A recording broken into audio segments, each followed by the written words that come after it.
اس کا جسم زمین نہیں کھائے گی. حافظ قرآن کی بھی یہ ہے. کیوں؟ قرآن کیا ہے؟ وحی ہے. وہی ہے نا. حافظ قرآن اور نبی کے اندر فرق یہ ہے صرف کہ نبی کے اوپر نبوت کی مہر ہوتی ہے، حافظ قرآن کے اوپر مہر نہیں ہوتی. باقی نبی بھی وحی بیان کرتا ہے، حافظ قرآن بھی وحی بیان کرتا ہے. کوئی قرآن ہے، کام دونوں کا ایک ہی ہے. اور حدیث کے اندر آتا ہے، عجیب سی بات ہے، اگر دنیا والوں نے اس حافظ قرآن کی قدر نہیں کی جس طرح اس کی کرنی چاہیے، تو قیامت کے دن اللہ پاک اپنی شان کے مطابق اس حافظ قرآن کی عزت کریں گے قیامت کے دن. اور لوگوں کے سامنے لوگوں کو بولیں گے چپ ہو جاؤ آج، جس طرح تم دنیا میں چپ ہوتے تھے جب حافظ قرآن پڑھتا تھا. حافظ قرآن پڑھتے ہیں، پیچھے سب لوگ خاموش ہوتے ہیں، خاموش ہوتا ہے. آج بھی چپ ہو جاؤ اور بولنے دو حافظ قرآن کو. اللہ، یہ ان کی درجات ہے حافظ قرآن کی. اور میں یقین کرو، حضرت سلمان فارسی رضی اللہ عنہ جب اسلام قبول کر رہے تھے، معلوم ہے کتنی عمر تھی ان کی؟ کتنی عمر تھی؟ کس ساتھی کو معلوم ہے؟ 150 سال عمر تھی اس کی. 150 سال. اس کے بعد اس نے قرآن یاد کیا یا نہیں کیا؟ یہ کسی کے لیے بھی دلیل نہیں ہے ابھی تو میں بڑا ہو گیا ہوں، میں قرآن کو یاد نہیں کر سکوں. ہر آدمی ایک دفعہ نیت تو کر لے. نیت تو کرو. تو یہ چیز یہ ہے کہ دیکھو بس یہ قرآن ہے، یہ دین ہے، اس کو ہم نے اپنی سینے سے لگانا ہے، اس کو کرنا ہے. اپنے بچوں کے لیے بھی یہ نیت کرنی ہے، میرا بچہ بھی انشاءاللہ حافظ قرآن ہوگا، عالم ہوگا، وہ تبلیغ والا بنے گا، دنیا میں اللہ کی دعوت کو پھیلائے گا. اور یہ نیت کر لے. واللہ یہ سب سے بڑی، اس سے کوئی بڑی جو ہے نا قیمت نہیں ہے، اس سے بڑی دولت کوئی نہیں ہے. جتنی بھی دنیا والوں کی دولت ہم نے دیکھ لی نا، 120 منزل 130 منزل برج خلیفہ ہو کے بھی اسے نیچے قبر میں جا کے پڑھو. ہم نے بھی جانا ہے. واللہ کبھی کوئی پتہ نہیں کون امیر صاحب کو فون کر دے، وہ 2 نمبر کا امام صاحب جو ہے فلانے جگہ پہ ایکسیڈنٹ کر کے مر گیا. کوئی پتہ نہیں، کس کو کیا پتہ ہے. ایک ایکسیڈنٹ میں 10 15 آدمی مر جاتے ہیں. ایک گھر کے اندر ایک گیس کا دھماکہ ہو جاتا ہے، پورا خاندان مر جاتا ہے. کیا ہے؟ ٹائم بھی نہیں، اور پھر نکمل کر کچھ نہیں. ہمارے استاد ابھی بولتے ہیں نا ہم لوگ کر لے گا بعد میں، تو ٹائم نہیں ہے نا. حضرت کا جو بیان ماشاءاللہ وہ اچھا، لیکن یہی فکر سے ہمارا دادا جی جیسے قربانی کی، ہمارا گھر پہ کوئی عالم وغیرہ ہمارے نہیں تھا. ہمارا دادا جی نے 4 مہینے کے لیے تبلیغ کے گزرا. بعد میں 10 آنے کے بعد ہم لوگ کو مدرسہ میں داخل کرا دیا. ماشاءاللہ ابھی ایک عالم ہو گیا، حافظ بھی ہو گیا، عالم بھی ہو گیا. ہمارا چھوٹا بھائی بھی دورہ پڑھنے والا ہے اس سال، حافظ بھی ہو گیا. میرا یہ فکر ہے ہمارا دادا جنت میں ہے. بالکل بالکل. میں نے آپ کو بتایا قیامت کے دن آدمی انکار کرے گا اللہ سے کہ میرا عمل نامہ نہیں ہے. ہمارا ساسا تو بھائی ہے نا، وہ ابھی مسجد کا خطیب بھی ہے، حفظ خانہ میں بھی پڑھاتا بھی ہے. وہی اس کا فکر میں تبلیغ کا فکر. وہ کس کا اور اس کو کس نے لگایا ہوگا؟ اس کے دادا کو کس نے لگایا ہوگا؟ وہ بندہ. یہ تبلیغ تو ایسا کام ہے، یقین کرو یہ ایک درخت ہے، ایک لگاؤ اور پوری دنیا اسے کھائے گی، فروٹ ہے، پل ہے، وہ کھائے گی. یہ ایسا درخت ہے، ایسا کام ہے. جو ہے وہ بھی تو نہیں کھایا نا، جو بات ہے سائز سے زیادہ بہتر ہے. سبحان اللہ. یہ کام کو مقصد بنانا ہے، بس یہ اصل ہے. مقصد ہے یہ. ہاں مقصد ہے یہ مقصد ہے. جو بنائے گا جو نہیں بنائے گا اس کا نقصان ہے یہ مقصد. یہ مسلمان کا کام ہے. وہ تو چھوڑو، وہ قرآن میں آتا ہے نا کہ جب جنات، ایک واقعہ ہے، جنات آپ صلی اللہ علیہ وسلم کے پاس گئے تھے. وادی جن بھی ہے، حدیث میں بھی آتا ہے. تو جب قرآن اتر رہا تھا اللہ کے رسول کے اوپر، جنات سن رہے تھے. اب جا کے اپنے قوم کو کیا بتا رہے؟ دیکھو جنات کو ابھی تک اللہ کے نبی نے نہیں بتایا ہے، وہ سن رہے تھے. اور جا کے قوم کو بتا رہے انا سمعنا قرآنا عجبا، آج تو ہم نے عجیب چیز سنی ہے، پہلے نہیں سنا، قرآن کو سنا ہے. اور آگے سے پھر اپنے قوم کو بتا رہے جنات کو کہ وہ آدمی کامیاب ہے جو اپنے آپ کو جو ہے وہ جہنم سے بچا لے. تو جنات کو تو قرآن سنتی ہوئی پتہ چل گیا کہ اب ہم نے آگے پھیلانا ہے اس بات کو. سبحان اللہ. تو پھر ہم لوگ تو پھیلانا ہی پھیلانا ہے. یہ تو ہے نہیں کوئی مسلمان کا یہ تبلیغ والا کام کدھر سے آیا، کچھ دلیل نہیں ہے نا. یہ تو ایک حدیث ہے نا، یہ حدیث تو ہر کوئی مانتے نا کہ بھائی سب سے بہتر مسلمان وہ ہے، کامل ایمان والا وہ ہے کہ جو آپ اپنے لیے پسند کرتے ہو دوسرے کے لیے پسند کرو. اب مجھے بتائے کون جنت نہیں پسند کر رہا؟ سب آدمی. کون جہنم سے پناہی نہیں مانتا؟ بھائی اپنے بھائی کے لیے بھی پسند کرو. تو تبلیغ تو بھائی کوئی کرے نہ کرے ذمہ ہے، ذمہ ہے اللہ جس نے کر لیا الحمدللہ بڑا پار ہے. وہی اب بھائی جیسے سنا رہے نا کہ اس کے دادا وہ تبلیغ میں لگ گئے 4 مہینے میں، اب پورے خاندان میں جو ہے وہ بھی عالم ہے. ماشاء اللہ. ہمارے خاندان میں ابھی ہمارا گھر کا فکر ہے پورا، حافظ عالم میں نکالا تھا. میرا الحمدللہ میرا بچہ بھی حافظ ہوا، 2 بچی وہ بھی مدرسے میں ہیں. وہ رائے میں ایک جیسے ہمارے سفید داڑھی والے بابا ہے نا، تو ایسے سفید داڑھی ماشاء اللہ پگڑی باندھی ہوئی، کسی نے اس سے پوچھا آپ عالم ہیں؟ اس نے کہا نہیں عالم تو نہیں، میں عالموں کا باپ ہوں. عالموں کا باپ ہوں. باپ صحیح ہے. سبحان تو الحمدللہ تبلیغ کی وجہ سے لوگ جو ہے نا ان کی پوری اولاد جو ہے عالم حافظ جو ہے نا بن رہے ہیں. بس یہ محنت کر. جب قطر میں ہمارا بابا بھی ادھر تھا، قطر سے آنے سے پہلے بولا یہ لوں گا وہ لوں گا، مطلب دنیا کی جو سائز سامان ہے نا، وہ جو نظر میں جو لوگ ملک سے قطر سے آ رہا ہے نا، کیا کیا سامان لے کے جا رہا ہے گھر میں، شیطانی حرکت. میں تو سوچا ہر جگہ میں وہی ملے گا میرے کو، جو بھی ہاتھ لگائے گا وہی چیز ملے گا. لیکن اللہ نے جو اس کام کا ساتھ لگایا الحمدللہ پورا فیملی ابھی بس اسی لائن میں. دیکھو دنیا جو ہے نا، دنیا تو آپ کی قسمت میں جتنی لکھی ہے وہ اتر جائے گی. اس سے آپ زیادہ کما نہیں سکتے، اس سے کم جو ہے نا آپ کا رزق کوئی نہیں کھا سکتا. 2 چیزیں ہیں، انسان 2 چیزوں سے بنا ہے. ایک جو ہے وہ مٹی سے بنا ہے نا انسان، اور دوسری چیز انسان کے اندر روح ہے. اب اللہ پاک انصاف والے بادشاہ ہے نا، یہ تو ہمارا عقیدہ ہے کہ اللہ پاک انصاف والے بادشاہ ہے. اب آپ کوئی کتا جو ہے، کتے کو کوئی یہ بوس وغیرہ جس کو توڑی بولتے ہیں، بوس وغیرہ کوئی دوسری چیز کھلاتا ہے؟ نہیں کھلاتا ہے نا. کتے کا اپنا خوراک ہے، گھوڑے کا اپنا خوراک ہے، بھینس کا اپنا خوراک ہے. اب بھینس کو تو آپ جو ہے نا وہ شوارما نہیں کھلاتے ہیں نا، اس کو بسکٹ تو نہیں کھلاتے ہیں، اس کا اپنا خوراک ہے. تو جب ہم دنیا کے اندر ہم انصاف کرتے ہیں کہ اس کو یہ کھلانا ہے، اس کو یہ کھلانا ہے، تو اللہ پاک تو ہم سے زیادہ منصف بادشاہ ہے، انصاف والے. ساتھی کرو دین. تو اب جب انسان کا جسم 2 چیزوں سے بن گیا، ایک روح ہے اور ایک مٹی ہے. اب مٹی کی ضروریات مٹی سے پوری ہوں گی، ٹھیک ہے نا. مٹی کی ضروریات مٹی سے پوری ہوں گی. آپ کے جسم کو پانی کی ضرورت ہے، آپ کے جسم کو کھانے کی ضرورت ہے. کھانا کدھر سے نکلتا ہے؟ سبزی وغیرہ مٹی سے نکلتی ہے. پانی کدھر سے نکلتی ہے؟ مٹی سے. اب مجھے کوئی عقل مند یہ سمجھائے کہ جو روح آسمان سے اتری ہے، اب اس کا خوراک زمین پہ کہاں ملے گا؟ اللہ کے بندو، اس کا خوراک تو ہے ہی وحی. وحی کے بغیر روح کا خوراک ہو نہیں سکتا. وحی وہ خوراک نہیں ملے گا تو بیمار ہوئے گا. اب ہمارے دیکھو، ہم تو پاکستان والے ہیں نا، تو روح افزا شربت بہت پسند کرتے ہیں. یہ سب روح افزا تو شربت ہی ایسی ہے کہ آدمی بہت زیادہ پسند کرتا ہے نا. اور اچھا سا بن جائے، ٹھنڈا بھی ہو، اگر ساتھ میں اوپر دودھ بھی ڈال دیا جائے تو مزہ ہی ہے نا. لیکن ایک آدمی بیمار ہے، اس کو بہت تیز بخار ہے، وہ پیے گا؟ اس کو زکام ہے، نہیں پیے گا نا. حالانکہ سب آدمی ادھر لے کے آؤ، سب آدمی پیے گا آرام سے. اچھی چیز ہے نا، وہ بیمار ہے نہیں پیے گا. کوڑا ہے وہ بتائے گا، نہیں پیے گا. چیز تو اچھی ہے نا، لیکن وہ بندہ نہیں پی رہا ہے. ایسے ہم جب اب جاتے ہیں کسی کے پاس، اس کے سامنے تبلیغ کی بات رکھتے ہیں، وہ کیوں قبول نہیں کرتا ہے؟ اس کا روح بیمار ہے. روح بیمار نہ ہوتا واللہ وہ ڈائریکٹ 3 دن کے لیے 10 دن کے لیے جب اس کے پاس وقت نکل جاتا. روح بیمار ہے.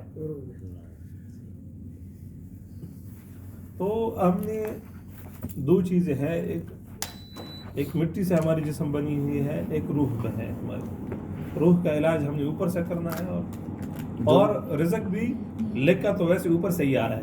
اللہ پاک فرما رہے ہیں وَفِي السَّمَاءِ رِزْقُكُمْ وَمَا تُوعَدُونَ، تمہارا رزق آسمان کے اندر ہے جو تمہارے ساتھ وعدہ کیا ہے. اب جب یہ بات بھی ثابت ہو گئی کہ رزق آسمان میں ہے نا، کیونکہ قرآن نے کہہ دیا، میں نے تو نہیں کہا نا. اللہ پاک کہے وَفِي السَّمَاءِ رِزْقُكُمْ، تمہاری رزق آسمان میں ہے. اب میں آپ کو ایک چیز بتاتا ہوں، آپ نیچے سے اوپر پتھر پھینکو تو اوپر سے کیا آئے گا؟ پتھر آئے گا. تو آپ ہمارے جس طرح اعمال اوپر جائیں گے اس کے مطابق فیصلے آئیں گے، اور رزق بھی اس کے مطابق آئے گا. یقین کرو یہ رزق کا معاملہ اعمال کے ساتھ ہے. بے شک اگر کوئی آدمی اپنی پریشانی حل کرنا چاہتا ہے عمل کرے گا، عمل میں جوڑے، عمل کرے گا. اور میں تو جو بھی مجھ سے پوچھتا ہے، بڑا وظیفہ پوچھتے ہیں، کچھ پوچھتے ہیں، اعمال کے اندر میں خود بہت زیادہ پسند کرتا ہوں چیز کو، اعمال کے اندر استغفار سے بڑھ کر کوئی چیز نہیں۔ بے شک جتنی اگر آپ نے اپنی پریشانی کو دور کرنا ہے، جتنی بھی پریشانی ہے آپ کی، اعمال کرو، جی استغفار پڑھو، استغفار اور درود شریف کی کثرت، کیونکہ اللہ کے رسول کی اتنی زیادہ احسانات ہے اس امت کے اوپر کہ کوئی پورا نہیں کر سکتا۔ اب اللہ کے رسول کی زندگی کے اندر کیا اعمال تھے اور کیا معاملات تھے، جو بھی اللہ کے رسول کے ساتھ احسان کرتا تھا اس کا بدلہ اس کو دیتا تھا۔ اللہ کے رسول نے خود ایک حدیث میں فرمایا ہے، میں نے پوری امت کا قرضہ چکا دیا، پوری امت کو دے دیا، یعنی جو موجود تھی سوائے ابو بکر کے، اس کا میں اللہ سے مانگوں گا کہ اللہ قیامت کے دن تو اس کو دے دے، کیونکہ ابو بکر صدیق رضی اللہ عنہ کی مجاہد قربانی اتنی تھی۔ علماء نے لکھا ہے، اب اس کا ایک وجہ لکھی ہے کہ اللہ کے رسول کی جب طبیعت یہ تھی، جب اعمال یہ تھی کہ وہ کسی کا حق یا کسی کا احسان اپنے اوپر نہیں چھوڑتے تھے، دنیا میں ہی لوٹاتے تھے۔ تو اب درود پڑھنا اللہ کے رسول کے ساتھ احسان کرنا ہے، ٹھیک ہے نا، اس کے اوپر آپ درود پڑھتے ہو تو احسان ہے اس کے اوپر۔ تو اب اللہ کے رسول اللہ سے ہمارے لیے اسی دنیا میں مانگے کہ ان کو لوٹا دیں۔ تو یقین کیجئے درود شریف کی وجہ سے آپ کی ساری پریشانیاں ختم ہو سبحان گئی۔ اگر آپ نے اپنی پریشانی اور اللہ کے رسول کے ذریعے اپنی دعا منوانی ہے اللہ سے، تو یقین کہ درود شریف پڑھ لیں۔ دعا سے پہلے دعا سے ہر ٹائم پڑھ لیا کریں۔ دعا سے پہلے تو دعا کے اوپر مہر کے لیے ہے، یہ دعا سے پہلے 3 دفعہ، آخر میں 3 دفعہ یا ایک دفعہ، یہ مہر ہے۔ اور انسان کی ہر دعا قبول ہوتی ہے، مومن آدمی کی ہر دعا قبول ہوتی ہے۔ یہ ہم ہے کہ ہم یار یہ تو ہماری دعا قبول نہیں ہو رہی ہے، لیکن اس دعا کی قبولیت کی 3 درجے ہے، ایسے ہے نا، 3 درجے۔ ایک تو یہ ہے کہ آپ نے جو چیز مانگی ہے وہی آپ کو مل جائے، جی آپ نے مثلا کوئی چیز مانگی ہے اللہ پاک سے، وہی آپ کو مل، آپ نے لائسنس مانگا ہے لائسنس مل جائے، آپ نے گاڑی مانگی ہے گاڑی مل جائے۔ ایک یہ دعا کی۔ دوسری دعا کی قبولیت یہ ہے کہ آپ کے حق میں جو بہتر ہے وہ مل جائے۔ وہ مل جائے۔ آپ نے لائسنس مانگی تھی، لائسنس نہیں مل گیا، آپ کو کسی کمپنی میں 5-6 ہزار والی ریال والی جاب مل گئی، الحمدللہ۔ اللہ کو معلوم ہے نا میرے حق میں کیا بہتر ہے۔ دوسری قبولیت کی۔ تیسری یہ ہے کہ قیامت کے دن اس کا بدلہ اگر یہاں نہیں ملے وہاں ملے گا، وہاں مل گا۔ یہ تو قبول ہے، ہر مومن کی دعا قبول ہوتی ہے۔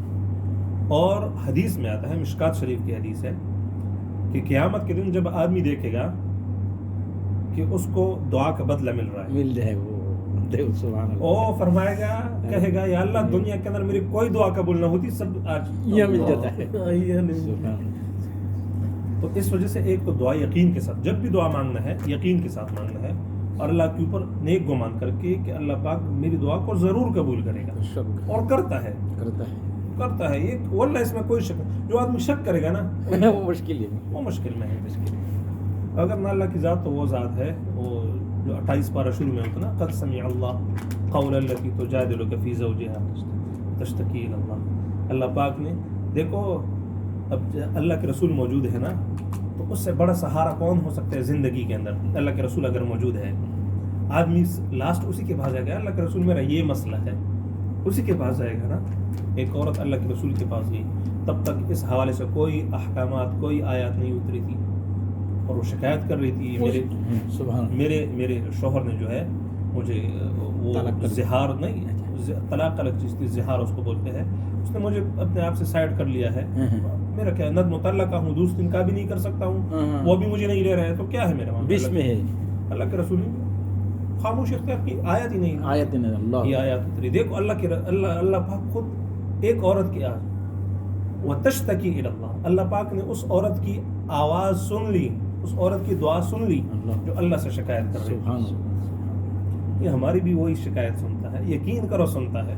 ایک دفعہ اس کو سنا کے تو دیکھو، ہم تو سنا دی نہیں اس کو، ہم تو آ جاتے لوگوں کے پاس، بھائی میرا یہ مسئلہ ہے، بھائی میرا یہ مسئلہ ہے، تم حل کرو۔ تم اللہ کے سامنے تو ایک دفعہ رکھ لو، اللہ وہ دینے والا ہے، بے شک وہ دینے والا ہے، وہی مسئلے حل کرتا ہے۔ باقی دنیا کی کیا مشکلات ہوں گی، میں وہی بتا رہا تھا نا، اللہ کے رسول کے گھر کے اندر 3 مہینے تک جو ہے وہ سالن نہیں پکتی تھی، فقر و فاقہ جو تھا اختیاری تھا آپ صلی اللہ علیہ وسلم۔ ایک دن ایک بازار کے اندر جو ہے دعوت دے رہے ہیں اللہ کے رسول، لوگ آ کے کچرا پھینک رہے ہیں، پتھر مار رہے ہیں، حضرت فاطمہ رضی اللہ عنہا رو رہی ہے، اور اللہ کے رسول نے فرمایا اے فاطمہ نہیں رو, اگر ان لوگوں کو معلوم ہوتا میں ان کو کیا بتانے والا ہوں, یہ لوگ کبھی یہ لوگ ناسمجھ ہے, ان کو سمجھ آ جائے گی. اب اللہ کے رسول کو اتنی تکلیفیں ملی ہے تو ہم کون ہوتے ہیں؟ ٹھیک وہ ٹھنڈا ہو گیا. یا اللہ, تو میں بات بیان کرنے کا مقصد یہ ہے کہ تکلیفیں آتی ہیں لیکن رہتی نہیں, بلکہ اس کے اوپر بھی مشکات شریف کی حدیث ہے کہ ہر تکلیف کے بدلے انسان کے لیے راحت ہے. قیامت کے دن سبحان اللہ, ہر تکلیف کے بدلے راحت ہے, বিপদ হওয়ার খুশি আসতেছে. خوشی ہے اس کے لیے قیامت کے دن. قیامت کے دن جب آدمی اپنے تکلیفوں کی وہ اللہ کی طرف سے انعامات دیکھیں گے, جب ان کی اللہ پاک کی طرف سے عطا دیکھیں گے, دینا دیکھیں گے کہ اللہ پاک ان تکلیفوں کے بدلے مجھے کیا کیا دے رہا ہے. حدیث میں آتا ہے, میں اپنے الفاظ نہیں بول رہا ہوں, واللہ حدیث میں ہے, سبحان اللہ. یہ آدمی تمنا کرے گا, میرا اور تو خواہش کرے گا, یا اللہ دنیا کے اندر کینچی, جانتے ہو کینچی کیسے سے کاٹتا تھا میرے کو, میرے جسم کے کینچی سے ٹکڑے ہو جاتی, مجھے اتنی تکلیف مل جاتی, لیکن آج مجھے بدلہ مل جاتا. تو اس وجہ سے کسی بھی تکلیف کے اوپر, لیکن یہ بات یہ دیکھو آج موقع ملا ہے نا, اب یہ باتیں بیان ہوگی تو آدمی کا شوق بڑھے گا نا. تو اس وجہ سے کسی تکلیف کے اوپر اللہ سے شک نہیں کرنا, اچھا اس کے اوپر صبر کرنا, گمان اچھا ہو, اچھا گمان ہو کہ اسی تکلیف سے, اور یقین کرو یہ تو وہ جہاد کے بارے میں آیا تھا نا, عسى ان تكرهوا شيئا وهو خير لكم وعسى ان تحبوا شيئا وهو شر لكم والله يعلم وانتم لا تعلمون. بعض اوقات انسان ایک چیز کو پسند کرتا ہے, وهو شر لكم, اس کے اندر شر ہوتی ہے. وعسى ان تكرهوا شيئا, اور کبھی کبھی تم ایک چیز کو ناپسند کرتے ہو, وهو خير لكم, وہ تمہارے لیے بہتر ہوتی ہے. اب کسی وقت انسان کے اوپر تکلیف آنا, اس کو کیا پتہ ہے میرے لیے بہتری ہے اس میں, یہ گمان ہو اللہ کی بہتری ہے اور ضرور بہتری ہوگی. اللہ پاک نے جب لے کے آئے ہے اور سب کو جانتا ہے, تو بس میرے لیے بہتری ہے. اس وجہ سے مصیبتوں کے اوپر آتے ہیں. اب دیکھو ہم اس کو کیا وہ انڈین ہندی والے ساتھی بولتے ہیں, ہم ودیش میں ہے نا, بدیش بولتے ہیں اس کو,